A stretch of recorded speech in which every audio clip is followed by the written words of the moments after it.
Assalamualaikum. Hari ni kita nak buat kurma kambing. Kurma kambing ni kita buat pekat sikit, letak cili hijau. Jom kita cuba dalam 2 minit satu resipi bersama Cik Sayang. Caranya, kita perlukan buah keras dan bawang merah, kemudian halia dan bawang putih, sedikit air dan kisar. Lepas itu kita panaskan minyak dan masukkan sedikit minyak sapi. Kita kacau sekejap. Masukkan daun kari, daun pandan, rempah 5 sekawan, bawang putih, bawang merah dan kita tumis sehingga dia golden brown. Masukkan pula bahan kisar.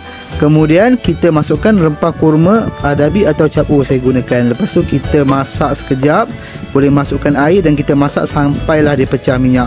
Masukkan lada putih, lada hitam. Kemudian kacau sekejap, masukkan kambing kita. Lepas itu kita boleh masukkan air untuk kita rebus kambing sampailah empuk. Masukkan sedikit santan.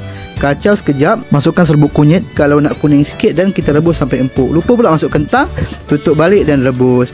Apabila sudah empuk, kita masukkan kerisik. Kemudian kita masukkan carrot dan masukkan lagi santan pekat. Kacau dia dan masukkan sedikit gula merah kalau perlu dan juga asam jawa. Masukkan sedikit garam, bawang holland, cili hijau dan kacau. Oh, terlupa pula masuk perasa sedikit. Lepas tu kita boleh kacau dan kita boleh hidangkan. Tabur sikit daun ketumbar kalau suka. Kurma ni memang best. Anda kena cuba. Jom follow kami untuk lebih banyak resipi.